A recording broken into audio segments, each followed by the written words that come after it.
Hi, everyone. I'm Lynn Carpenter from the Reading League New York. I'm very excited to kick off our um, webinar series this year with our very own Wiley Blevins, who I know no one is a stranger to here. Just a couple of things before we get started. I want you all to know that this is going to be an hour and a half. If you all have to leave after 8, whatever, we understand. This is being recorded and we will be able to share the slides out as well, thanks to Wiley's generosity. So you will be receiving all of that. So again, it's going to be an hour and a half. You can put your questions in the chat. If you need to leave, we understand, and we will share the recording out. So I'm going to go ahead and introduce Wiley. I was just saying to him, it's like, it feels so silly introducing someone like Wiley because I feel like everybody knows who he is, but that is what one does. So we're going to stick with our norms here. So Wiley has a doctorate in education. He studied at the Harvard Graduate School of Education and Bowling Green State University. He is an author, educational consultant, and researcher, and has taught both in the United States and South America.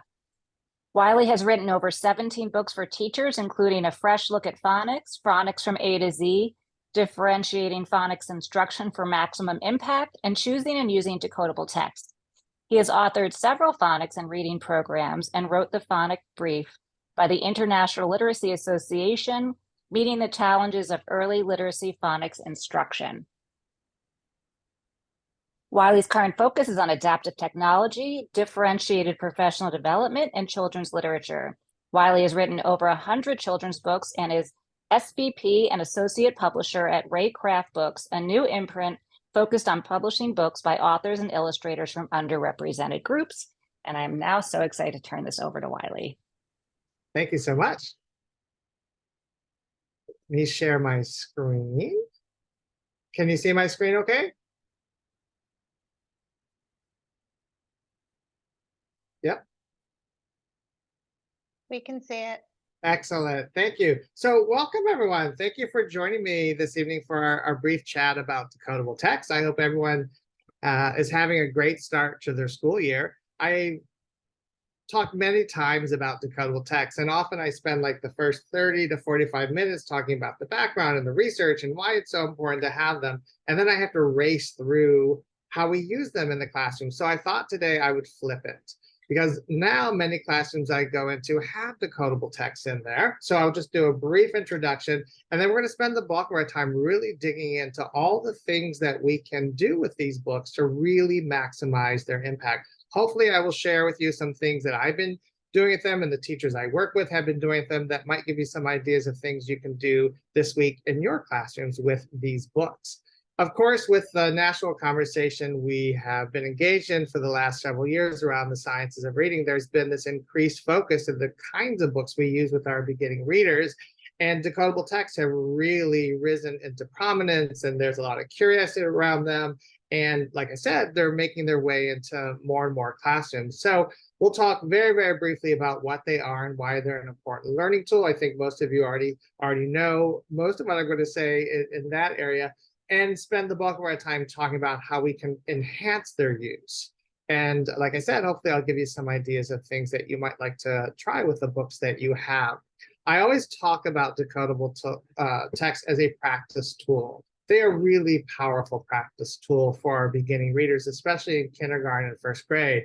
You know, I've said many times on social media, if I teach my student guitar chords, I don't set them at a piano to practice, I give them a guitar to practice. That connection between what we teach and what we have children practice can be enormously impactful. So we provide these decodable texts in our phonics lessons for that initial application, that concentrated, intensive work, opportunities to sound out words with those new skills. And then we reread these books multiple times to build fluency. We'll talk a little bit later about how important that is.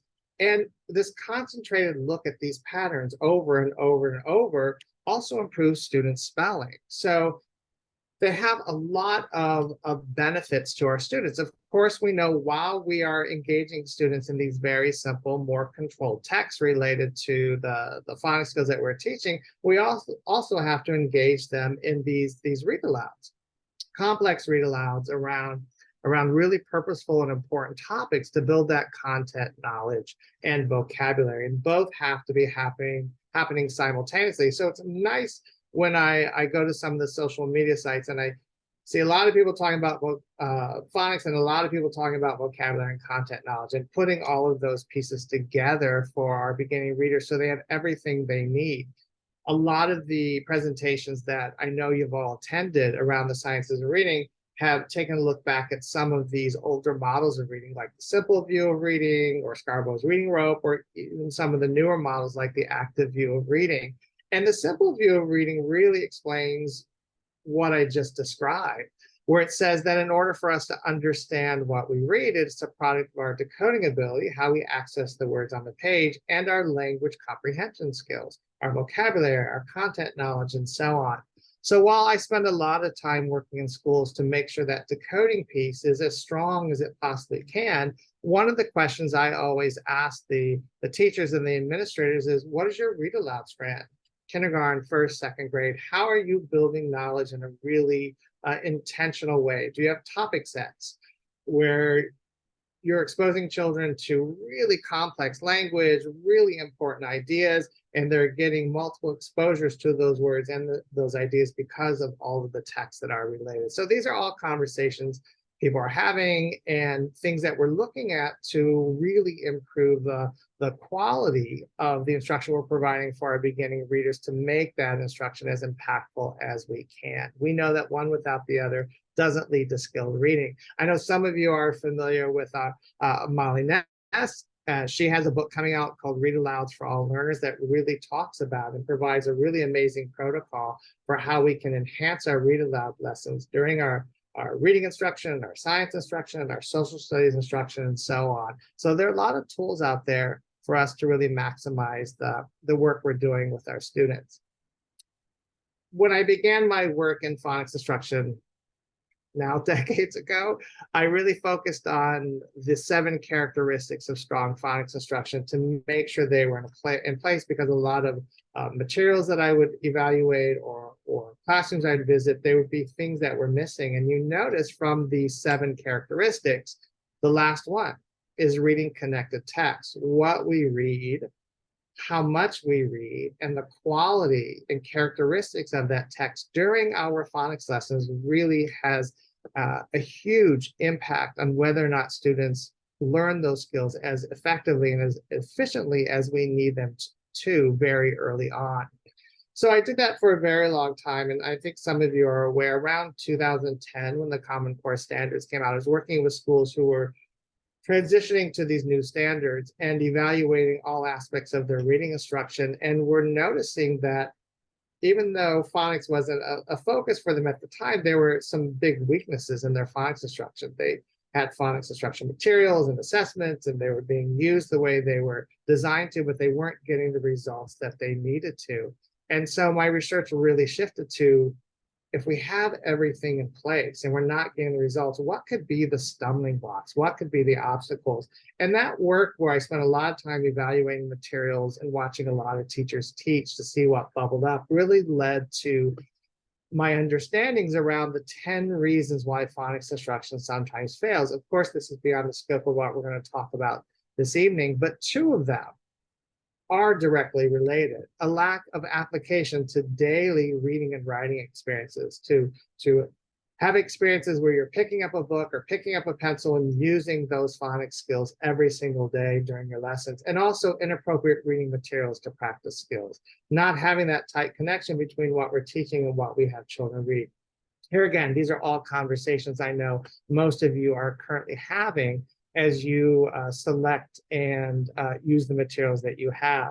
Just to put it in a context, because it is beyond the scope of what we're going to talk about this evening, I did author the International Literacy paper on phonics, meeting the challenges of early literacy phonics instruction. It's on their website, it's free, it's downloadable. If you can't find it, I'm happy to send it to you. But it summarizes those 7 characteristics and the 10 reasons why phonics instruction sometimes fails. It's a really short paper, like 6 to 8 pages. So it's a nice, hopefully, a nice paper that you can use to sort of spark conversation among your colleagues of things that you might want to examine or look at in the instruction that you're providing. Okay, so what about decodable text? One of the things I always think about when I visit a classroom and I'm looking at a phonics lesson is how much time during that lesson are children picking up a book or picking up a pencil. That gives me a really clear indication of whether or not that learning is really going to stick, because it's in the application where the learning sticks. Phonics instruction for a long time has been sort of infamous for being very removed from reading and writing, a lot of isolated skill work, and it just doesn't have the stickiness or the impact that we need it to have. And when I was doing that work starting back in 2010 to figure out why the phonics materials weren't having the impact they needed, I spent a lot of time, like I said, watching teachers teach and just recording what they were doing. And these were two teachers in the same school. They had 30 minutes for phonics instruction, and this was the schedule that they had created for themselves, how they were going to spend those minutes. And I recorded this for many, many teachers, and they represent sort of the range of what I saw and sort of illustrate the issue that I want to focus on. Teacher A, she spent 10 minutes with her students doing an action rhyme review. She would say a letter and children would act out a rhyme. That was a part of the program. 10 minutes, she did some phonemic awareness and she focused on rhyme. I know we're not talking about phonemic awareness this evening, but really oral blending and oral segmentation are those power skills because they're so connected to early reading and early writing development. Rhyme isn't as impactful. 5 minutes, she introduced the new phonics skill, modeled how to blend or sound out words in isolation. And then she spent 5 minutes having her students read a story. So of her 30 minutes in her schedule, how much time was spent applying it to reading? In fact, I'll turn on my chat if you want to type in your answers. I can take a look at that. How much time did she spend applying it to reading? Right, just the 5. How much time was spent applying it to writing? None. So you see, there isn't a whole lot of application. In teacher B's schedule, she spent 5 minutes doing a review warm-up. She just had a set of letter cards with all the spellings they had learned up to that point. And very quickly, she would show the letter cards and students would say the sounds. So she was reinforcing those letter sounds every day and creating a cumulative set so that they were really getting to mastery on those sound spelling connections. 5 minutes is a long time. It's an activity I typically spend about a minute on. She spent 5 minutes doing phonemic awareness. She did oral segmentation, which is directly connected to early writing. In order to spell a word, you have to orally segment it into a sound and attach each sound to spelling. That's what children are doing. So it's a really important skill to develop quite early. 5 minutes, she introduced the new phonics skill, modeled how to blend or sound out words in isolation, just like teacher B or teacher A. But then she spent 10 minutes reading a story that was connected to that instruction and 5 minutes doing some quick writing follow-up. So of her 30 minutes, how much time did this teacher spend on applying the skill to reading and writing? If you want to type in the answer, please do. Yes, 15. So about half of her lesson. And for me, that really is the goal. At least half of a phonics lesson I want to devote to application. A little bit of teaching, a lot of applying. A little bit of teaching, a lot of applying. And the reason being is it does have this cumulative effect. So in teacher A's classroom, if she spends on average 5 minutes a day during phonics applying the skill, her students get about 25 minutes a week of application, which would be about 15 hours throughout the school year. Whereas teacher B, if she spends 15 minutes a day, that would give her students about 75 minutes a week of application, which would be 45 hours in that school year. These students have 30 more hours of concentrated opportunities to apply those skills. Which students do you expect to get to mastery more rapidly? Obviously, teacher B's. How we spend our instructional minutes really matters in a phonics lesson. And the more we can do to carve out time to apply, picking up books, picking up pencils, the greater the likelihood that our students are going to master these skills as effectively and efficiently as we need to. We have such a short window to master a huge set of skills in kindergarten and first grade. So we want to make sure that we're maximizing that time. So this is an activity I've probably done with many of you who are on here. But it really highlights why these decodable texts are so powerful. I like to refer or think about decodable texts as I use the term accountable, because there's a close connection between what I teach and what I have students read. So I can reasonably hold them accountable for that reading. And if they struggle with that reading and it's connected to what I've taught, it holds me accountable. There are things that I need to work on to help them, to support them. So let's do a very quick activity together. Here again, if you did it with me, don't give it away. But imagine that you are early kindergarten student. I've taught you these high frequency words. I see. This triangle symbol stands for the A sound and the word A. This square stands for the T sound, and the circle within a circle stands for the K sound. So that's what you've learned so far. Here is the photograph on the page in the book that you're going to read. I'm going to show you a sentence, and I want you all to read it. If I could hear you nice and loud, but since I can't hear you, if you can just type in the sentence in the chat, that would be wonderful. On the count of three, everyone read. 1, 2, 3.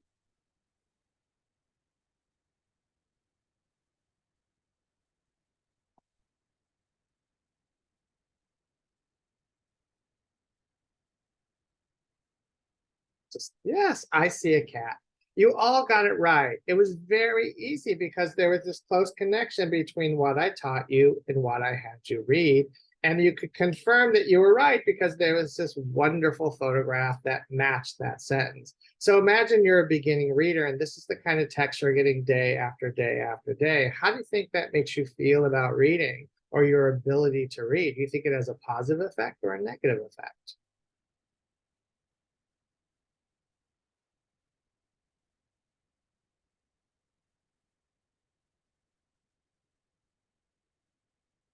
Right, it has a positive effect. So one of the benefits of decodable or accountable text is not only this intensive and intentional practice with our phonics skills and our high frequency words that we're learning, but also builds this sense of I can do it in our young readers, this confidence, this ability, or this belief in their ability to do something that will get harder as they move up through the scope and sequence. Won't be one letter, one sound for forever. It could be multiple letters for one sound or multiple spellings for one sound and multisyllabic words and so on. So I want children to really know that they can do this thing called reading from the very beginning. And I think these texts really help that. So just to illustrate that, I'm going to take away the picture and you know what you've learned so far. I'm going to give you a sentence with one extra word as a little bit of a challenge to see how you do. So I want you to type in this sentence as soon as you figure it out. On the count of 3. 1, 2,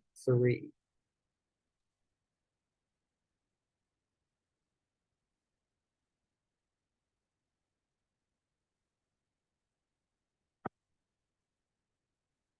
So someone has already given up. I've got nothing. So why don't you have anything? Why is this so difficult? Who isn't doing their job? You, the reader, or me, the teacher? Right. Yeah, very quickly, the teacher, the teacher, the teacher. Right. There's such a disconnect between what I taught you and what I had you read. And for a very long time in our classrooms, I would go in and see this great phonics lesson, and then I would see children being given a book where there wasn't this connection, there wasn't this intentional practice or this intentional focus, and children were really struggling getting through that text. So a lot of them felt like this, and if we were together, this would probably be the time where some of you would check your phones or go to the bathroom or whatever you would need to do. We need that tight connection because these are practice tools, and what we practice is what we learn, what we really gain control over. This is a very simple sentence, and some of you got very, very close. Pam can see a rabbit, but it was too far connected and it wouldn't make for a very good decodable text. So you all know what decodable texts are, what some people call them phonics readers. I like to refer to them as countable texts. They're little books and passages where most of the words can be sounded out based on the phonics skills that have been taught up to that point. A lot of them are organized in a set so that they focus on a specific skill. There might be a short A book or a long A book or what have you, where there's this intense intentional focus. So lots of words with that skill to give students lots of opportunities to apply it. and to read those books over and over to gain mastery. They are designed to be practice tools to get us to mastery as quickly as we can. And they're used for a limited period of time. Like I said, generally we use them in kindergarten and first grade when we're introducing those new phonics skills. There are some children who haven't mastered those skills in kindergarten and first grade. So I've worked with second grade teachers who need some phonics readers for those students who need that intentional practice of those earlier skills they haven't mastered. So teachers will use those during small group and so on. So I have seen them used beyond first grade, of course. There's also this new type of related text that is emerging that people are talking about called bridging text. I don't know if you've heard much about this, but I get asked a lot of times, when can I stop using decodables? When is it enough? And for me, when I did a study back in 2000, that was my first study I did on decodable text, I noticed that around mid-first grade, a lot of my students were starting to self-learn. And you've probably seen that, those of you who taught first grade, they have so many skills under their belt. They start picking up books that are less controlled, and they start trying to tackle those books, and they know how the system works. So they start picking up some sound spellings before I taught. It's what I did as a reader as well. Or I might be working with them and point out something like, oh, OI in this word stands for oi. So this would be point or what have you. Some incidental learning can occur and what have you. So bridging texts are texts that are intentional scaffolds that we provide students when they are ready to start moving into texts that are less controlled. So around mid-first grade, you're going to have students, if they're meeting grade level expectations, where you might start slowly introducing a few of these texts that aren't as controlled as a decodable. So a decodable text, typically, because of state adoption criteria, they're 75 to 80% controlled. So at least 3/4 of the words can be fully sounded out based on the phonics skills that have been taught. And most of the other words are irregular high frequency words that have been formally taught, or maybe a couple story words. So they're highly, highly, highly accountable. So a bridging text might not be 75 or 80% controlled. It might be 70 or 65. It's just a little bit of a challenge. And the reason I'm bringing this up is I'm starting to see more and more people talk about how do we transition students from these decodables. So I had the great fortune of doing some work this past year in Australia. And I was there in May. Some schools in South Australia were launching a new literacy initiative where bridging texts were a part of that initiative, a part of their plan. I heard a podcast from Hegarty several months ago where they were talking about bridging texts. So they're texts that we use that are intentional transitions from decodable to less control. Instead of we're doing control, and then all of a sudden they get a book that has no control, guiding them into that. I do want to point out, it's really important to me that it's not an either or. Students still need those decodable texts, I think, for all of kindergarten and first grade when we're introducing the new skills, because that intentional practice gets them to decoding fluency more rapidly. And it also helps them with their spelling, seeing those patterns over and over. So I will still use decodable text for all of my students, for example, in first grade, but as students are ready, start introducing some of these bridging texts and moving them away from that. So it's in addition to what we're doing. I hope that makes sense, but it's a new thing that's being talked about that I hope is on everyone's radar. And I get a lot of questions about which texts. A lot of schools have extra texts in their classrooms that they aren't using anymore. And so some of those can be used. I know publishers are creating some and so on. For me, it's really important that we choose accountable texts that are worth reading, that are high quality. I'm kind of a snob about decodable texts because I want great books. I want books that students will love and students that I enjoy teaching. And so I don't want books that are confusing or poorly written. So, and I'm not criticizing whoever created these. I'm sure there were some specific criteria they were given, but if you look at this story, Mac had a bag, the bag had a dog, Mac had a bag and a dog, Mag had a rag. It sounds a bit like a tongue twister, so I'm not able to really get a lot of meaning from it. And some of these sentences actually confuse me. The bag had a dog. In my mind, I'm wondering, is there a dead dog in the bag? Getting very, very concerned. These kinds of texts are really confusing. They're So children are like, I don't know what it means. And imagine students who are learning English as a second or third language, and the first text they read don't really sound like English or are difficult to make sense. We don't want those kinds of texts. We don't want that kind of confusion. We want texts that sound like natural language and that are interesting reads. I do want to point out, I'm not making fun of some random child. This is actually the kindergarten school photo of my nephew Trevor, and my sister has a great sense of humor, so we all have these hanging out in our homes. He was not a big fan of reading. I know most of us who work in the field of reading have a close relative who either has difficulties reading or doesn't like reading. And it's sort of it's just something that we all seem to have in common. So years ago, I was visiting schools, and this was before all the sciences of reading conversation, and I would talk about decodable text. And I visited a school once where they had decodable text.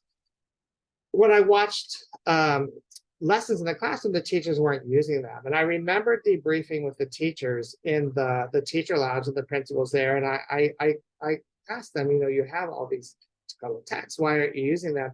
And I wasn't really getting an answer to that. They were kind of humming and hollering about it. And the principal got a phone call, had to leave the room. And so I leaned and said, so tell me why you aren't using this decodable text. And one teacher just blurted out, they're boring and stupid.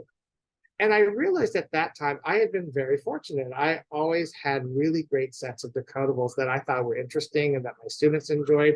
And I wasn't aware that there was a wide range in terms of quality. And there were a lot of teachers out there who had very negative feelings about decodable text. So I did a study. I looked at as many decodable texts that I could get to see, are there some issues? And can I do something about this? So I found that there were about 7 common problems that needed to be fixed. So there were decodable texts where there were a lot of low utility words that the publisher had tried to squeeze in to get more practice with the target skill, but it created these sentences that didn't make sense. I can lug the cat with the rug, let Lynn dab a lip, put it in the vat. When we're first learning to read, we're taking our oral language and transferring it to print. And so we want it to sound as much like spoken language as possible. And high utility words really play into that. I found a lot of non-standard English sentence structures, like Ron did hit it, the pup did run at Kit. These aren't sentences we would ever say. They shouldn't be in a beginning reading book. The use of nonsensical sentences or tongue twisters. Slim stand does spin, splat, stop. Fun Fran flips, slash, flop. It's okay to have that occasionally because it's musical and fun, but a whole story is really difficult to make meaning from. Too many easy references or pronouns instead of concrete words that made it difficult to understand. We'll talk about this a little bit later. She did not see it, but she did kick it. I'm not really sure what that means. Too simple language in books that were trying to be scientific or about social studies, so it would really cause some confusion. The sun will make plants rise was a sentence I found. Using odd names to get more decodable words in the story. Ben had man, Zam had the pup. It's a pet peeve of mine. She might not bother you as much as it does me.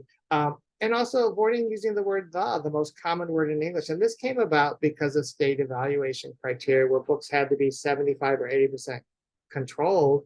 And publishers would do their decodability accounts and say, oh my gosh, we're at 70. If we remove the, we can get to 80 and we're okay. And then they would create these sentences that sounded choppy.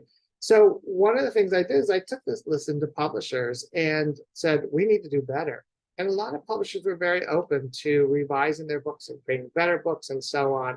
And so we want to find the best books that we can to use with our students. I get asked all the time about which decodables I recommend. I don't like talking about products and presentations like these, but I'm happy to send a list to anyone who's interested. There's certainly ones that I have used or that I have helped create, so I'm very biased about those. I love those, of course.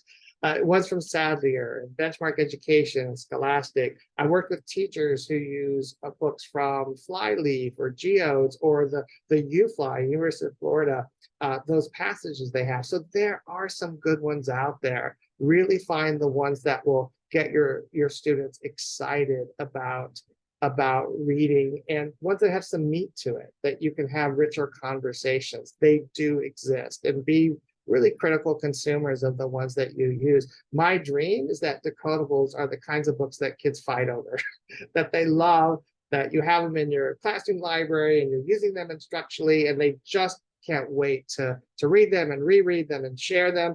This is a newer series that I'm in love with, where there's like a maze, so they're solving a puzzle, there's interactive text, they're funny books. Like, they can be great. And I'm really excited that publishers are starting to create some really good instructional tools for our classrooms. So that is one of the good things that's happening. So keep hope alive. There are good ones that are making their way.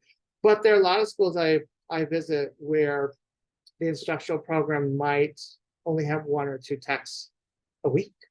And that's not enough reading. It's not enough to get to fluency. Or they might have decodables, but they only have a small group set. So not every child has. These are real problems that we have to address. And so in some of the schools I go, we don't have enough things for them to read. We create our own sort of mini text. It's very difficult, to create your own stories, but you can create sentences. I refer to them as cumulative decodable sentences, where I might create 5 sentences for that week in kindergarten, or maybe 10 for first grade.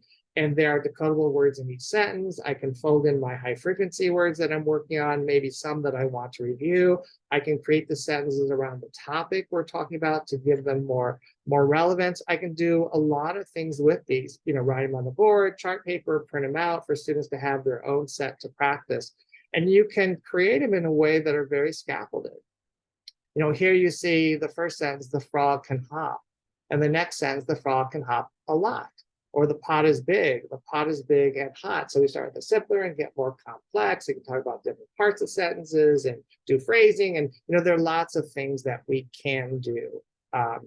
Sentences with different punctuation. We can do some fluency instruction and so on. So there are some workarounds as we get more and more of these decodable texts into our classroom, but we do need more. So my 2 big concerns about decodable text is there aren't enough in our classrooms. So that is something for you to take a look at. Can you find some free ones? Are there ways in which you can create some passages, some simple passages and things like that? And not enough are being done with that. So I remember I think it was last spring, I was here in New York City, and teachers were getting their first set of decodables. And I almost felt like I was carrying in unicorns.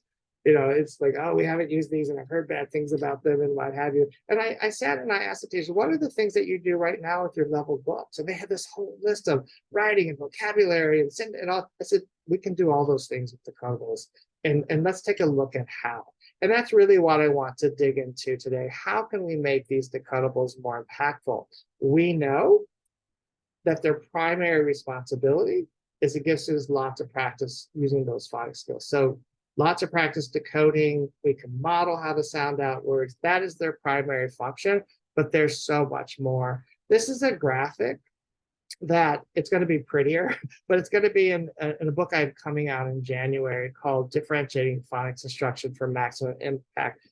I wrote this book because so much more time is being devoted to whole group instruction now because of the conversations we're having around the science of reading. And I'm seeing phonics lessons that are really targeted to the middle. And there are children who are below grade level expectations and they're floundering in those lessons, or children who are above grade level expectations and they're bored in those lessons. So I've been working a lot with teachers. How do we meet the widest range of needs within that one lesson?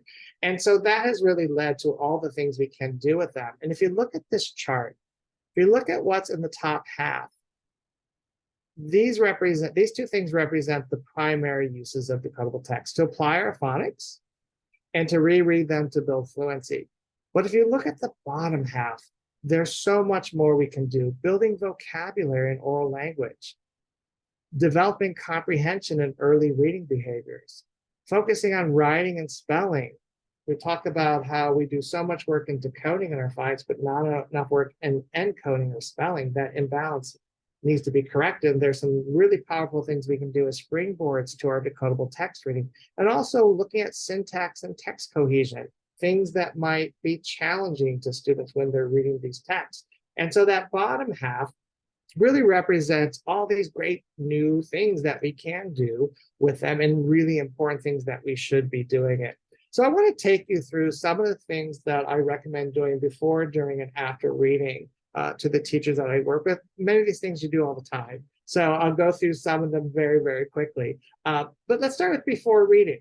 Before we even pick up the book, we have to get students ready, right? So we're going to introduce our new phonics skill. This is also, we're going to do some of that all-important handwriting work.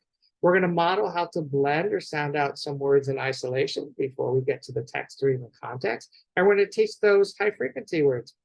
Probably they're irregular or they contain skills that are further in the scope and sequence, so students need support with them before they get into the text. So just very briefly, we have that explicit introduction, right? We're going to be working with the ah sound. So this is where I see a lot of teachers starting to add that articulation work, where they're having children produce the sound. They might be talking about the position of the mouth or the lips, or is it voiced? Do we hear a vibration, or is it unvoiced? We don't. Those kinds of things are starting to emerge.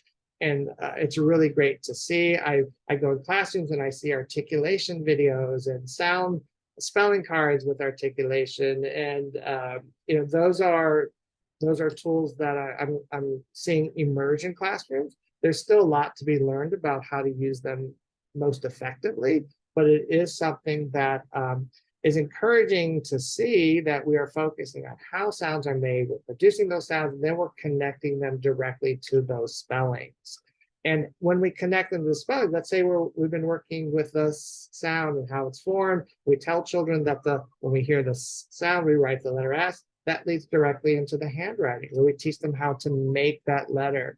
And one of the things I do when children are practicing writing the letter is we say the sound as we write the letter. So instead of just writing S 20 times, we write it as we say S, S, S, to physically connect that motion to the sound.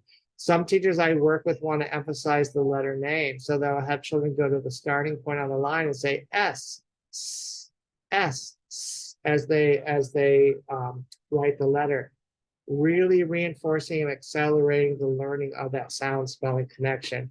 We know that there's quite a bit of research about the importance of handwriting, so it's great to see that emerging more prominently in classroom. It fits so nicely in that instruction. You're saying the sounds, you're looking at that sound letter connection, then you're writing it as you say the sound. It all fits so nicely.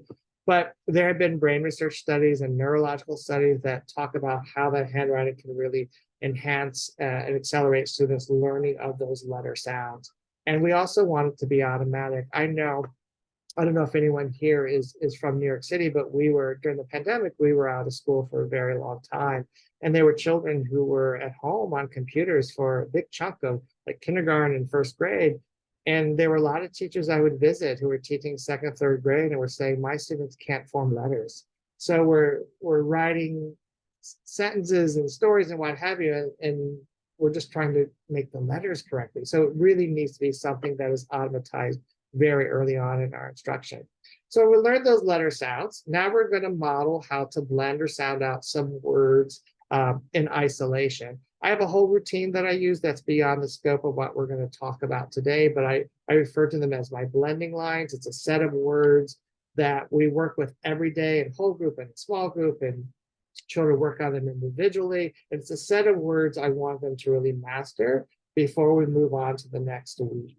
And so in kindergarten, my blending lines look like this. I'll have some letters for children to say the sounds, and then I'll have some words with a new skill. And I do minimal contrast, words that vary only slightly to force children to fully analyze words and to get in that habit. So we go from like it to sit or in to pin. These first two words are always very important in my blending lines because I always model those first two, and I always have a conversation with students. What do you hear that's different? What do you see that's different? I think it's really important that we engage students in conversations about what they observe about words, because being a great observer of words is going to be really important as we move up through that scope and sequence and notice similarities and differences across related words. So that's the introduction. I always add in words, review words with previously taught skills. It takes much longer than a week to master a new phonics skill in reading and writing. For most children I work with, I do an intentional focused review and repetition cycle for about 4 to 6 weeks after that initial introduction to give them those repetitions. And the review words, I always do a few words they've seen before and a few words they haven't, to see how easily they can transfer that skill, because that really is a key indicator to me how efficiently they've learned it. I always have some challenge words.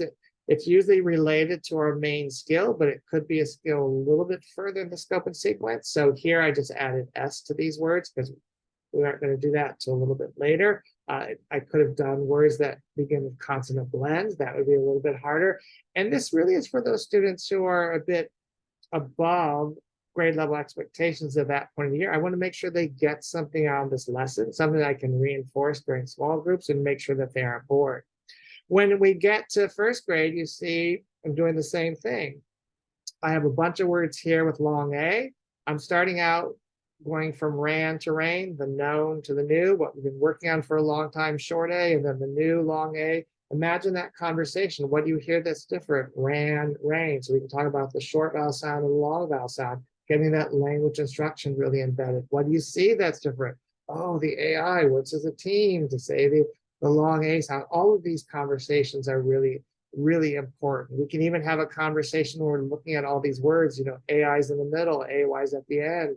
So when we hear the A sound in words, these are some clues about which spelling we might use. And then of course the review words and the challenge words. My blending work really changes when I get to second and third grade, because there's this enormous leap in the number of multisyllabic words children encounter from first grade, and you see on this graph very little, to second grade. It goes from very few to 18 to 20,000. It's like going from 0 to 100 miles an hour. A lot of children really struggle making that transition, and we don't do enough work in early second grade with multisyllabic word work.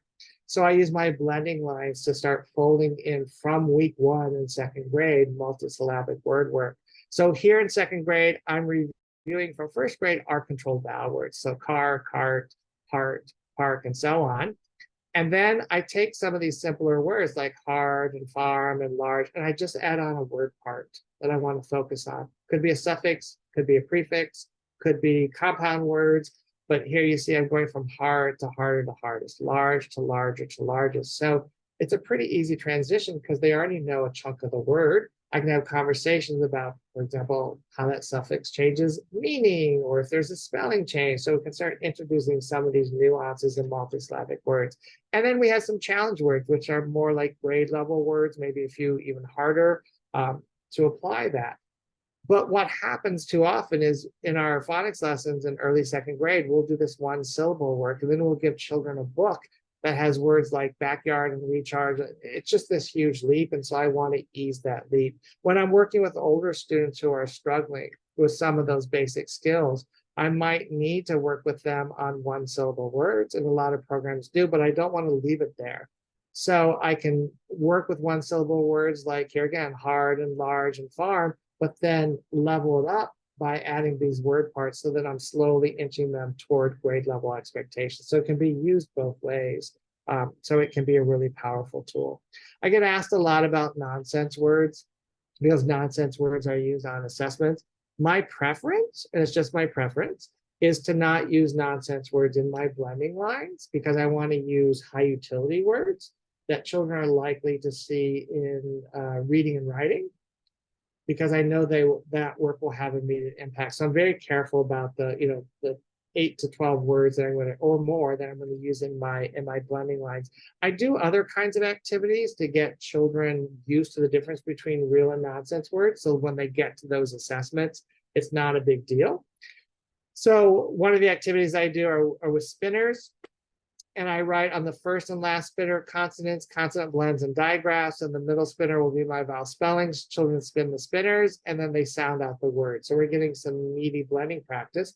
Then we have a conversation. Is it a real word you've heard before or a nonsense word? And we record all of our real words, and then we sort them by spelling pattern. So there are lots of things that you can do to get children ready for those nonsense word assessments without taking instructional time during the blending work to do that.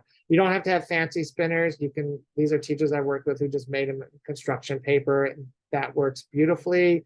There are companies that are creating their own electronic ones, and maybe the program you're using has done that. You can use these for very simple words, even multisyllabic words. You can have spinners with syllable types. So you can do a lot. And an alternative to that is to write spelling patterns on the board and give students letter cubes that have consonants, blends, and digraphs. And the pairs or small groups will spin the cubes and see how many real words they can make with these letters and these spelling patterns. So there are lots of ways around that. Then we're going to introduce our high frequency words.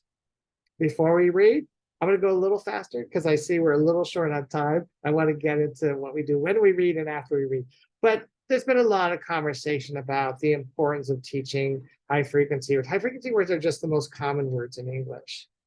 Some of them are irregular. They don't follow those common sound spellings that we teach. Others are regular, can be sounded out at some point in the scope and sequence. Might not be when we need them in the story, it could be later. And so we have to deal with those based on what students have learned up to that point. I talk a lot about my first grade teacher, who I'm incredibly indebted to, who taught me how to read. The routine that she used to teach high frequency words was used for decades. She would write a context sentence on the board, like I see a cat. She would underline our new word. Here it's the word see. She would say the word and have us repeat, and we'd say see, and that was kind of it. We know from the sciences of reading and brain research and what have you, that really isn't doing what it needs to do, that there are these different parts of the brain that need to be activated to really know a word.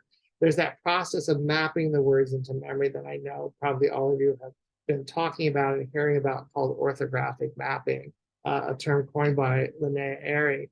And to really know a word, we need to activate different parts of the brain. There's the parts where the sounds are stored. So when Mrs. Wershaw said the word, my first grade teacher said the word see, and we repeated it, we heard it, that part of my brain was activated, it lit up. There's a part where the meaning is stored, so that context sentence served that function. But there was one part of the brain that wasn't activated that needs to be to really know a word, and that's the part where the letters are stored. So regardless of whether the word is regular or irregular, we have to attend to the letters, the sounds, and the meaning to orthographically map it. So long gone are the days where we just learn a word as a whole, or we look at the shape, or those kinds of things. These are things that we know don't work as effectively as our students need to master these words efficiently. So it's great to have a stronger routine in place. The routine that I use, and it's just my preference, is the read, spell, write, extend routine. I'll go through it very quickly. You might be using some variation of that. I introduced the word in context just like Mrs. Wershaw did so many years ago. Here I'm teaching the word said. So I wrote a context sentence with very simple words my students could read. I see a cat, said Pam. I said, this is the word said. What's the word? So we read it. The students said the word as a whole. That part of the brain was activated. Then I do the part that when I think about orthographic mapping, I do the part where we really look at the word, where we analyze the word. So I always ask my students, what sounds do you hear in said? Let's say those sounds. Said. So we segment the word into its individual sounds. And if I'm working with kindergartners, I might point out pieces of the word they already know. For example, I would ask them, what's the first sound in said again? What letter do we write when we hear the sound? Do you see that? Go through that conversation. But for most children, what I want to do is focus on the part that doesn't follow rules, the part that they have to remember. So I go back to the sounds and said. Let's say them again. Said. What's the middle sound in said? X. Said. When we hear the S sound, class, what do we usually write? And they'll say E, because we've learned that before. I say, do you see that in the middle of this word? No. What do we see? AI. So the letters AI in this word are used to represent the S sound. So I will underline it or circle it or write it a different color. A lot of teachers now are putting a heart above that part. I know heart words are very popular now. And teachers say, well, that's the part you have to remember by heart. Whatever you do to highlight that irregular part is going to be really important. Taking the time to really look at that word and its individual parts. Then we chorally spell the word. So I say that, spell it all together as I point to it, S-A-I-D. Now, if I'm working with very young children, I might need to do an echo spell because they might still be learning those letter names, and that's fine. And then we write it as we say the letter name. So the students on their whiteboards or on paper will write S-A-I-D as they spell it, and then we'll do some sentence construction work and so on. But you see in this routine, I'm activating the sounds. We said the word as a whole, we segment it into its individual sounds. I'm activating the meaning through that context sentence and the letters. We focus on the irregular spelling, we spell it out loud, and we spell it as we wrote it. Really trying to accelerate mapping that word into memory in a more solid way so students can more readily access it. So there are things like that that we can do. There are some words that are irregular but are part of a family, like there and where, share the same spelling pattern. Same way with to, do, and who, come and some, give and live, could, should, and would. I like to look at whatever scope and sequence is in the program in the schools that I'm working in and try to reorganize some of those words so that we teach them as families, because often I'll find could in one unit and should, maybe half a year later, we're not taking advantage of the spelling patterns and the conversations we can have around children. So if I see could, I'm going to fold in should and would. When I say give and live, if I say give, I might fold in another word that ends in the v sound and talk about how if a word ends in the v sound, the letter V, we have to add an E because no English words end in the letter E. These conversations about how English works, these generalizations and rules can be incredibly beneficial. And there are a lot of conversations we can have. And I'll show you in just a second around these high frequency words. I do want to point out that there are words that I consistently see a lot of students struggle with. I call them the problem words, reversals like on and no and was and saw, or words like of, for, and from that are similar visually but difficult to attach to meaning, words that begin with th and wh like there and where, then and when, words like one and once that don't really look so much how they sound, that can be incredibly confusing. I have a list of 75 what I call tricky words or challenging words that I spend more instructional time working on. So whenever I pick up a scope and sequence from any program, I look to see are any of these words in that scope and sequence, and they're usually there but only once, and I fold them in multiple times throughout the year so that we have more intentionality in terms of our focus on those words. And these are words that I assess over and over and over to make sure that students can master them before they go into the next grade. Here again, I talked about those rich conversations. There's so many things about words we can teach when we're doing this high frequency word work. So a word like have, I mentioned, we can point out that no English words end in the letter V. So if you hear the V sound at the end of a word, you must add an E. So that's great. Children are writing gave, for example, G. They write the letter G, A, they write the letter V. Uh-oh, Mr. B said if it ends in the letter V, I have to add an E. And there's so many words that share that common rule. And so you give them access to properly spelling those words. I'm sure many of you have seen children write have, H-A-V, over and over and over. 2, I can connect it to related words, do and who. I can have conversations about a possible confusion, because usually when I get to to or do in a scope and sequence, children have already learned words like go and no. And all of a sudden they're like, whoa, this is different. Why is this different? So you can talk about those differences. You can contrast TO with TWO and TOO and talk about how that spelling tells us what the meaning is. It gives us a hint, and that's why these words are spelled differently. So all these conversations are really important. 1, connecting it to done and the word once, contrasting it O-N-E with W-O-N. These are great conversations. Could, connecting it to should and would, teaching that O-U-L-D spelling pattern, highlighting that silent L that many children leave out. A word like was, talking about the reversals, was and saw.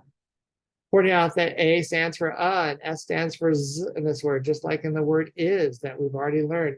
All of these connections, really important, really powerful. Okay, so those are things that are typically done, and I spent too much time on that. But what else can we do? So I don't know about you, but I'm in a lot of classrooms where children could benefit from more intentional vocabulary work. So I look at places throughout the entire instructional day where I can add more vocabulary. We don't think of decodable text as vocabulary building because they tend to have very simple words for the most part, especially if you're a native English speaker. A lot of the words are words that you've heard before, but that doesn't mean we can't do some vocabulary work. So I experimented with some things very early on. Like this was a decodable text I was using called Lots of Frogs, had lots of short O words. The text was very simple. I see a frog, it can hop, hop, hop, hop. Not a lot of vocabulary building. But I knew that the teacher had red-eyed tree frog in her classroom. So before we looked at Lots of Frogs, I read them red-eyed tree frog. We had a conversation about frog habitats. And so when we read our very simple decodable text, I carried in some of that language and some of that learning because there were these great photos of frogs in different places. And so we used language like habitats and so on. So I started doing that. And with nonfiction, it worked fairly well, but it was difficult to always find a book that you could connect, and maybe the read aloud in the program was different, and it became kind of messy. So I wanted to figure out something that was easy to do. So what I then decided to do, and what has been working well for me, is to preview every decodable text or little book I use with students and think about a tier 2 academic word, a meaty word that's not in the story. It won't be, but I can use to talk about the story to elevate language. So here's another book about frogs. It's a very simple story. Frogs, and we're introducing it, and we talk about where these frogs are, and children don't know pond. I introduce the word pond because that is in the story. But then I introduce that tier 2 academic word. I tell children that a place where animals like frogs live is called their habitat. Say habitat. So they say habitat. I ask them, what's a habitat again? Place where animals live. And then I tell them, as we read, I want you to look for information in the words and the pictures that tell you more about a frog's habitat. So as we're reading every couple pages and we're working through that story the first time, I will stop and say, well, turn to your partner, tell them what you know now about a frog's habitat. Is there anything new that you learned? They have that conversation, they use the word habitat and so on. It's just a very simple way to elevate the language, the thinking about the text, the content of the conversation. Here's another example. This is a first grade book called My Big Trip about a little girl who's going on a trip to Spain. It happens to be the week we're working on long A, spelled A-I-A-Y. And when I previewed the story, I thought, well, what she is doing is she's exploring this new place. And explore is a word we're going to use a lot. It's an academic word, really useful academic word. So before we started reading, I told children we're going to read a story about a girl who travels or goes to a new place. And we're going to learn about all the things that she will explore there. Say explore. Children say explore. And then I do a very, very quick activity before they read. And I use Isabel Beck's Define Example Ask routine because it's so efficient and effective. And I can do it very, very quickly. So I define the word using kid-friendly language, not a dictionary definition, but words that they'll understand. So I tell children explore means to find out more about something. Tell your partner what explore means, find out more about something. I give them an example that's relevant to their lives or something that we're doing in the classroom. Maybe we're exploring something in a science lesson. And then I ask them a question that requires them to use the word. So what new place would you like to explore or find out more about? Tell your partner. So they're using the word explore. And I'm very careful when I ask questions to students that if I use a sophisticated word, and I encourage you to use more sophisticated language with your students, I always provide a synonym or a quick reminder of the definition like I do here. What new place would you like to explore or find out more about? So those children, it's another hit, the connection between the big word and what they already know, and it just reinforces that and helps everyone understand the question. Then as we read, we stop every couple pages and I say, well, what's the little girl exploring now? Tell your partner, use the word explore. Oh, I heard you say that she's exploring a castle. What a great place for an exploration. So when I'm talking and reiterating what students are saying, I'm also using related words so they see the different forms of that word. So there are lots of things like that that you can do. Here again, it really elevates the language we use when we're talking about some pretty simple text that use some pretty simple words. So now we're ready to read. It felt a long time to get there, but there are so many meaty things that have to happen. So now we're going to read. And while we're reading, we're going to provide corrective feedback. And I think a lot about how I'm going to have children read because that can have some instructional focus. So corrective feedback. I like to give feedback that is phonics focused. If it's a word that can be sounded out and the students mispronounce it, let's say they mispronounce the sound for the letter A, I'm going to point to the part that they missed, the sound spelling. I'm going to reiterate that. Letter A represents what's the letter? What's the sound? Okay, let's use that sound to sound out the word again. Sat. What's the word? Sat. Okay, let's reread the sentence. So it's just, this is the sound. Choose the sound out. Let's reread the sentence. So it's very, very quick corrective feedback, and I'm reinforcing those sound spellings over and over and over, so you can get through that pretty efficiently. One concept I want to make you aware of that I'm hearing more and more about when I'm visiting schools is this concept called set for variability. I don't know if it's a term that you've heard. It's kind of a, well, it's not kind of, it's a fancy way to say mispronunciation correction. And what we're talking about is as we start teaching more sound spellings, there are spellings that can represent more than one sound, like EA can represent short E, but it can also represent long E, and it can also represent long A. And usually the first spelling children learn for EA is long E, and they'll see lots and lots of words with long E. If they learn OW, they might learn long O first, the long O sound, and then later learn that it can also stand for owl. So it can be in grow or it can be in growl, okay?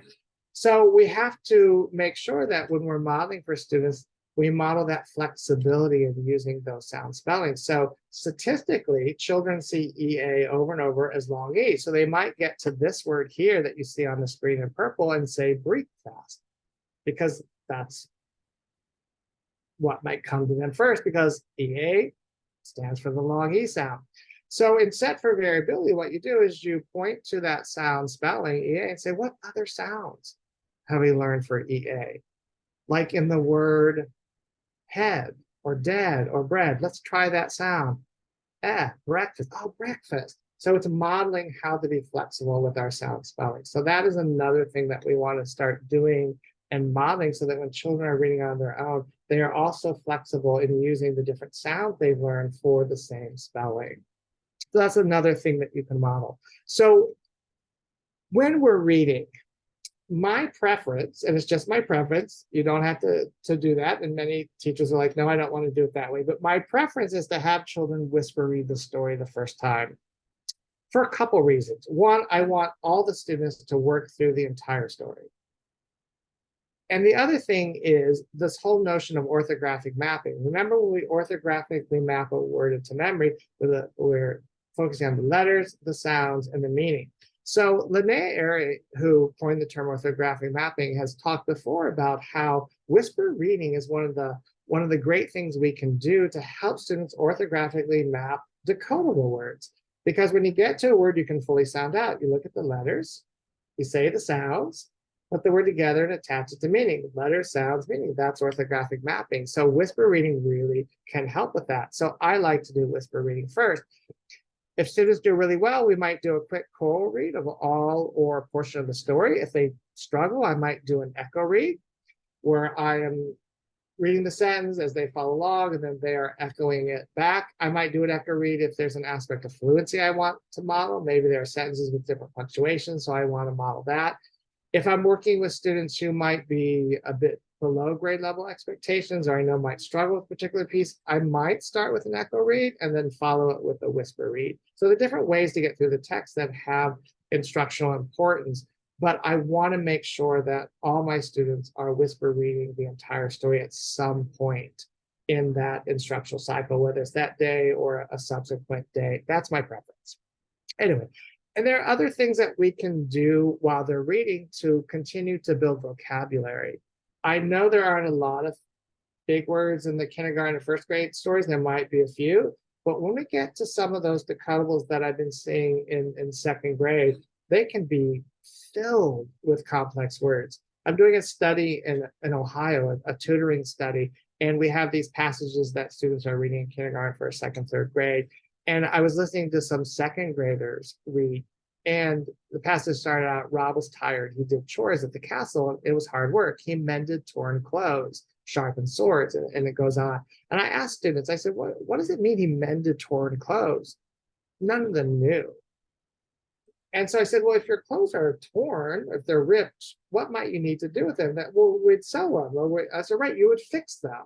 And so there, you need to look through your passages. And if there are other words that might be complex, you can do some sort of dropping in of vocabulary learning, like what I just did. Maybe stop and connect the big word to a simpler word. You know, he mended or fixed torn clothes. All that makes sense. And I understand why he would do that. So in this particular story, there were some words that these children didn't know: roar, chores, mended, polish, fled, force, scorch, sword, snort, brave, deep, right. There were a lot.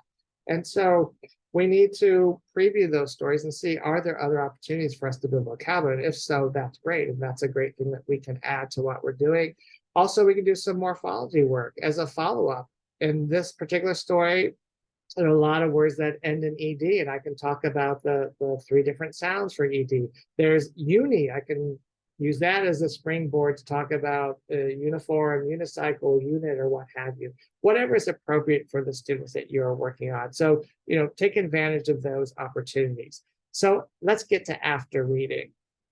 So after reading, we've read it one time through. We've had some conversations about the general gist. We want to reread to build fluency. We want to focus on comprehension.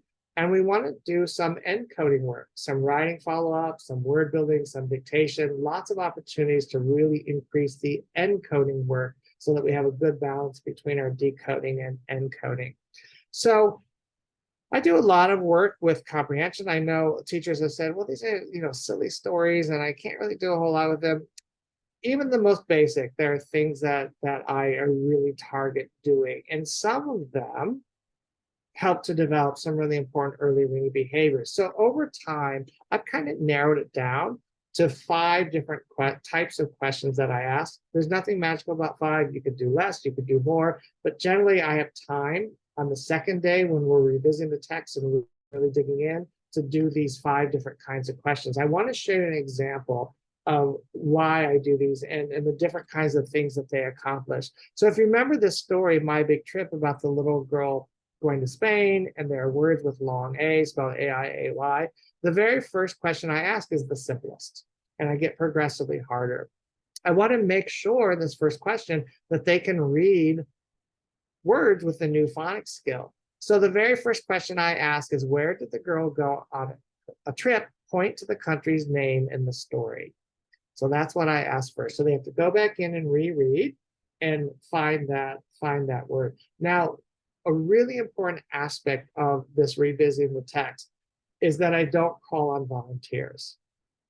I ask the question. Students have to go back into the text and reread. So I'm tricking them into doing more fluency. And then they have to share their answers with a partner. So I want them to process their thinking and to use language, a lot of language in this particular activity, and do a lot of reading. And then I might call on a volunteer to share the answer and see if other students agree with that answer. The second question, I want them to find a detail in the text, but I want them to support their answer with text evidence, because that's a really important early reading behavior, and it carries over to writing, where we need to have evidence from the text when we're writing about a particular text. So the second question I asked was, what did the girl do in Spain? Find the sentences that tell you this. So what children have to do is they have to go into this text and reread. They get to the sentence that answers the question. They turn to their partner and read the sentences, and then have a conversation or an argument or a debate or what have you. Is that the right evidence? And then they share out. Lots of reading, lots of thinking, lots of language being used. Then I asked some higher level questions. What problems did the girl have on her trip? Find them. This is a bit harder because there's information on multiple pages.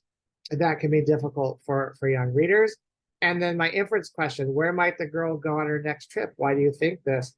One of the things about decodable text, because they use such simple language, there are often things about the story that are important that are carried through in the illustrations. So asking inference questions is quite easy. And you get children thinking about, well, what information do we have in the words? What do we have in the pictures? What do we know about our own experiences? And you can really model for them how we make inferences when we read. And then the last question I asked is I always connected to students' lives. What kind of big trip would you like to go on? But I remembered that the day before I pre-taught an academic word, the academic word explore. So I want to reinforce that word. So I always add the academic word to at least one of my questions. So this last question, what kind of big trip would you like to go on? I added, what would you like to explore there?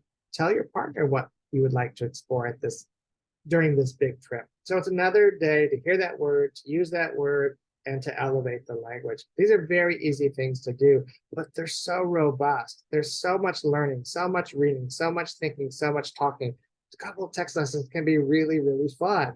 And we can bring them to life. And children love having these rich, deep conversations. And you can have them about some of the simplest texts. I've also started doing more work around sentence comprehension, partly because I've noticed, and this is not a revelation, you've all seen this, but as children go up in the grades, the text becomes more complex, and children are really struggling carrying ideas across sentences and also unpacking complex sentences and paragraphs. I want to start the process of doing that in kindergarten and really carry that through so it becomes second nature. We can build on that. I don't see much of this work being done in kindergarten first, and it's a huge missed opportunity for us. So let me give you some basic examples of what I'm talking about. One day, these are two sentences from the book. One day, Pam rode in a train. She paid a lot for it. Now, in terms of decoding, these two sentences are really simple. Really, really simple.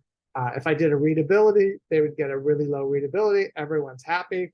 But one sentence is much more difficult to make meaning from. And you can probably figure that out right away. It's that second sentence. Because in the first sentence, one day Pam rode in a train, we have the name of a girl. We have a name of an object, a train. We can form a mental picture very easily. All the information we need is in that sentence. When I get to the next sentence, she paid a lot for it, all of a sudden there's information that I read previously that I need to bring forward.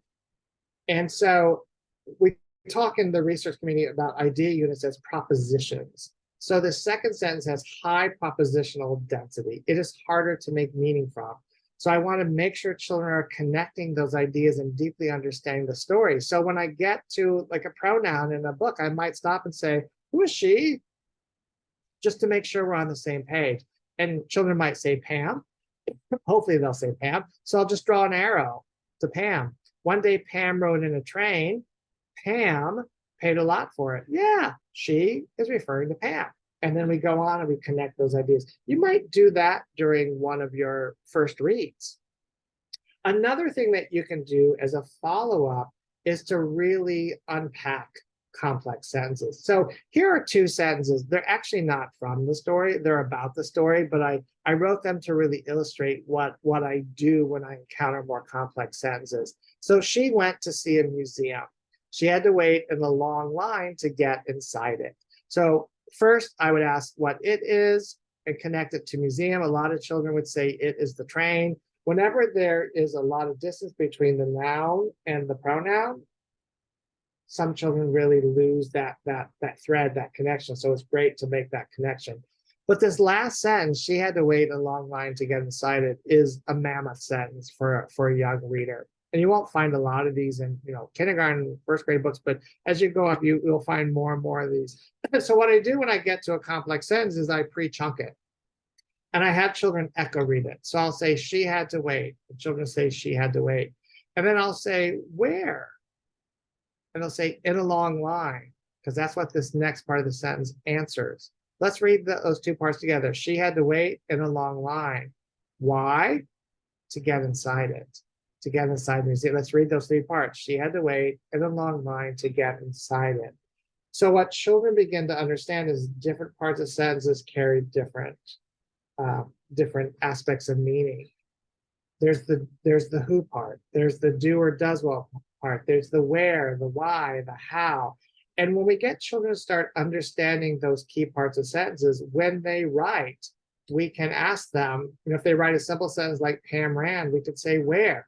Add that to your sentence. Why? Add that to your sentence. And very early on, we can get young children to create really complex sentences. And we want them to get really comfortable creating complex sentences. So another follow-up activity and because I'm short on time, I'm going to sort of move through this very quickly, is we can do a writing activity where we write a sentence about the story, like Pam had to wait, and ask children where, and write that sentence together. Pam had to wait in a long line. We can share the pen, why she wanted to get inside the museum, and then we can do some sentence combining, show the connector words, and so on. So the point I'm trying to make is one of the great activities we can do during and after reading is deconstructing and constructing sentences. Really, really beneficial. So take a sentence or two from the story you're reading and chunk it. Pam ran. Who is this sentence about? Pam. What'd she do? She ran. Pam ran to the bus. Who's that about? What did she do? Where? And we can pull out words that signal a different aspect of a sentence. Like there are a lot of where words, to, on, under, and create a chart. So when we ask children their writing, I want you to add the where part to the sentence. Look, we have all these words that we know they start that part of the sentence. So here's an example of a writing activity where we construct sentences. I did this not too long ago with a group of students. The teacher was saying, well, my students write really simple sentences, and I don't know how to get them to write complex sentences. So I had all the children write on the whiteboard, the boy ran. And I said, tell your partner where the boy ran. So they turned to the partner and said, to the park. So I said, add that. So the boy ran to the park. Now, or whatever it is that they said. Then I said, don't put your period there yet. Tell your partner why the boy ran to that place. And some children said, well, he wanted to get exercise, or he was running from a bear, or what have you. Add that part. Now, I want you to count the first sentence that we wrote. The boy ran. How many words? 3 words. Now count the last sentence you wrote. There were like 12 words, 15 words. They were amazed. It was so simple. All I did was prompt them where, why, how, and so on. The other thing that you can do is to take a simple sentence that they create, like the boy ran to the park, and write that on the board, and then ask, what's the where part? And they'll identify to the park, and move that to the beginning of the sentence. To the park, the boy ran, and write that sentence underneath the first one. Say, do these mean the same thing? Yeah, but the parts are in a different place. What this does is that it gets students more familiar with book language, because the sentence they'll write themselves, the boy ran to the park, is more like spoken language. But books have parts of sentences in different place, which can really affect their making meaning of it. It doesn't sound as much like oral language, so getting them used to seeing these parts in different places is also very helpful. We can do sentence combining. We can change a sentence into a question. There's so many great things that we can do as follow-up. So this work with text cohesion and syntax. Text cohesion, we're connecting ideas across sentences and paragraphs, and syntax, where we're understanding how sentences work and playing with different parts and identifying the who, the does what, the where, the why, the how. Super, super beneficial, and a great thing to add to the decodable text work that you do. So if we do a lot of this work in kindergarten and first grade with these simple texts, my hope is that when we get to 3rd, 4th, 5th grade with these complex paragraphs, children are more ready to unpack those complex ideas and carry information across sentences. So we just need to start that earlier. I always have students write about the decodable text, because if we read a book like The Big Trip with all these words with long A, and I ask children to write a retelling, I know that they're going to have to use long A words. I'm forcing them back into the text to find some information if they don't remember. So it's a great scaffold. And there are other things I can do to support that kind of reading. So it's a really great encoding exercise. So I always give them a prompt that really checks on their understanding of the content of that particular story. I might give them a word bank with a couple decodable words, a high frequency word, maybe the fancy tier 2 word explore that we use, and encourage them to use that when they write. I'll write on the board. I might give some sentence starters or frames, maybe at different levels of language acquisition for my multilingual learners. I found, and this will come as no surprise to all of you, but there are a lot of reluctant writers out there, especially children who are struggling a bit with reading. I was watching a lesson not too long ago, and the student wrote a sentence like, is that all? And the teacher prompted, is that all? So I've started using paragraph frames for those children who are reluctant writers. They're just summary frames. The girl went, then she after that, finally, it's just a structure, and they see, oh, I have to write 4 sentences to tell that complete story, and these are the words that connect it, and they have a stronger structure that they might need that's more supportive than just one sentence or what have you. And we always revisit our writing. So we write it one day, and then we look at it the next day. We read it to our partners, and I will give them a revision assignment based on what I'm doing during a writing lesson. Maybe we will revise to add more vivid verbs, or we're working on an aspect of punctuation or capitalization. I want them to check that writing to make sure they've applied that correctly. So in this particular book, My Big Trip, we're going to write a retelling. And I know that if they struggle with remembering ideas or how to spell words, they have the book there as a scaffold. And so that's very, very supportive because they've just learned long A. So they're not going to be proficient at spelling words with AI and AY yet. If it's a nonfiction, maybe I'll have them write a list of facts or write about the most interesting thing that they've learned. And here again, I can have a word bank for support. We're going to revisit it for our writing goals and so on. There's so much meat that we can get out of that. One of the things that James Britton says about writing, which is my favorite quote, is that reading and writing float on a sea of talk. We do need to provide the space and time for children to talk about what they're writing, to really work through those ideas. Maybe there's a graphic organizer where they sketch them out or what have you. So if I'm doing a retelling, I might have children practice retelling. There's this activity I love, this story path that I've seen other teachers use, where there's just a path drawn on paper on the floor, and a couple of volunteers will practice retelling their story as they walk the story path. Some teachers will give children little cards and they'll write words or draw pictures at different points to help them remember. And all the other children sit and listen in judgment. Listening in very carefully to see if there are pieces that the student missed and give them some feedback. And they're also thinking about their story. So we need to talk it out before we pick up a pencil is the point.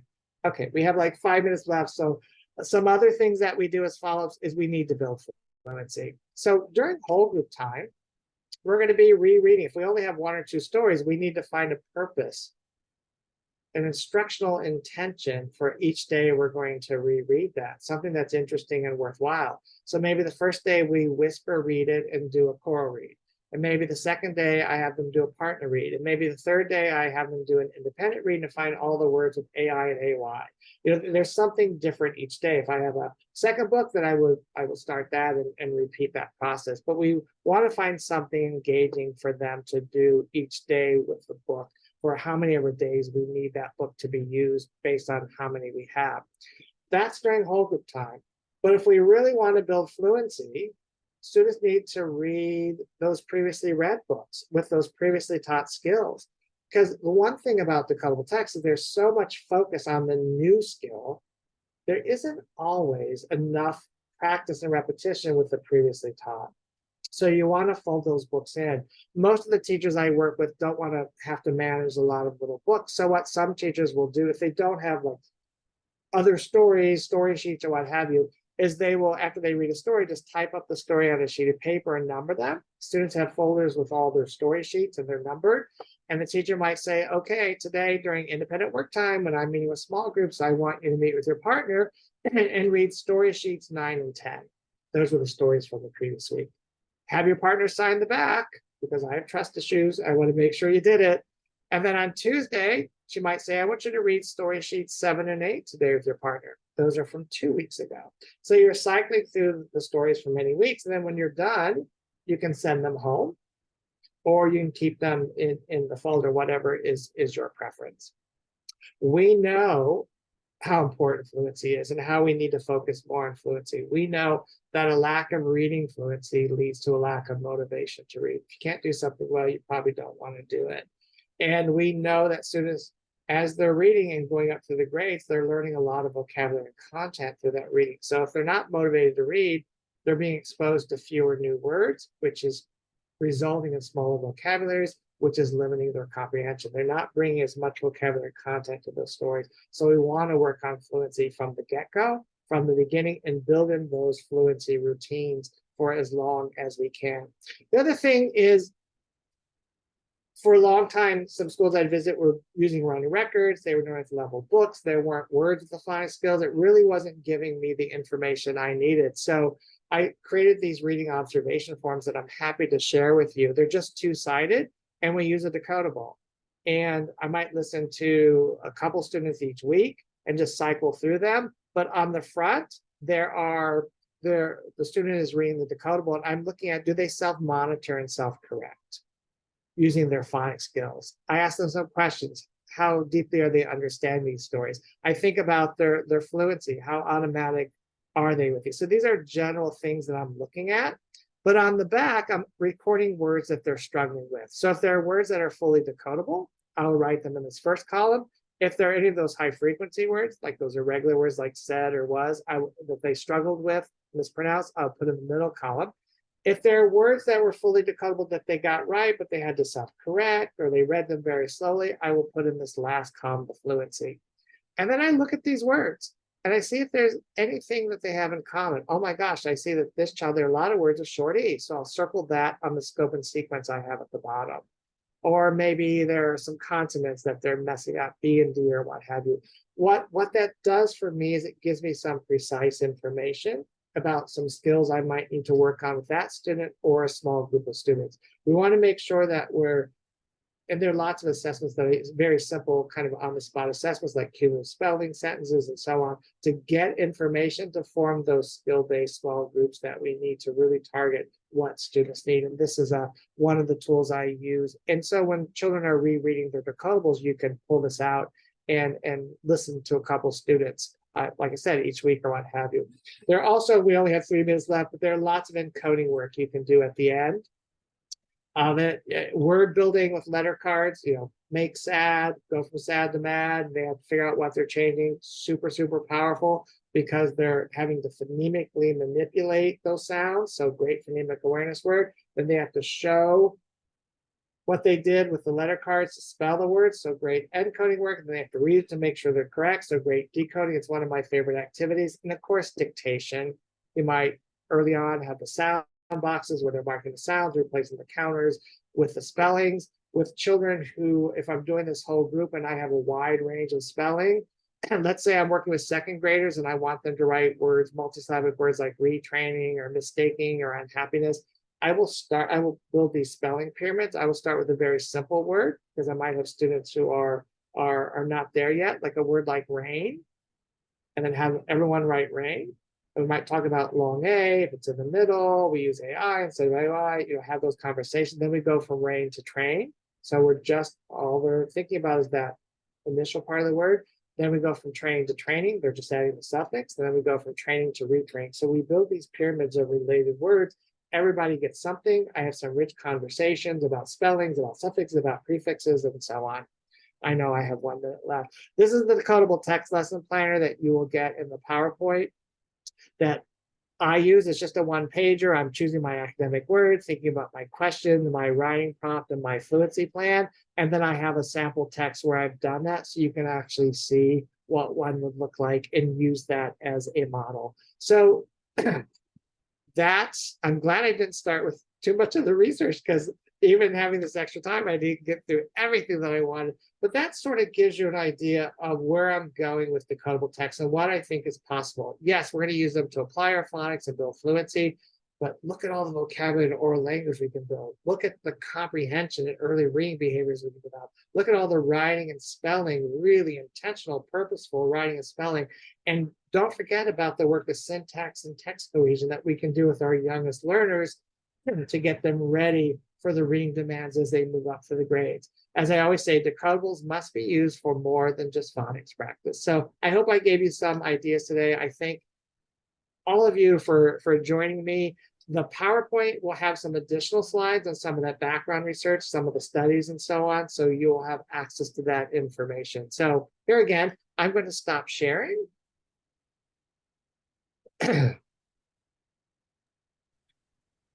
Wiley, thank you so much. That was amazing. Thank That was you. so much information. That was fantastic. I feel like I was talking a mile a minute, but I wanted to get as much of it as I could. And I really appreciate everyone joining me for that quick hour and a half. That was great.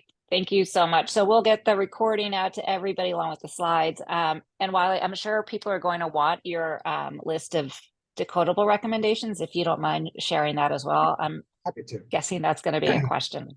Excellent. All right, everyone. Thank you all so much for joining us. We hope to see you soon. Take care. And thank you again, Wiley. My pleasure. Bye, everyone. Bye.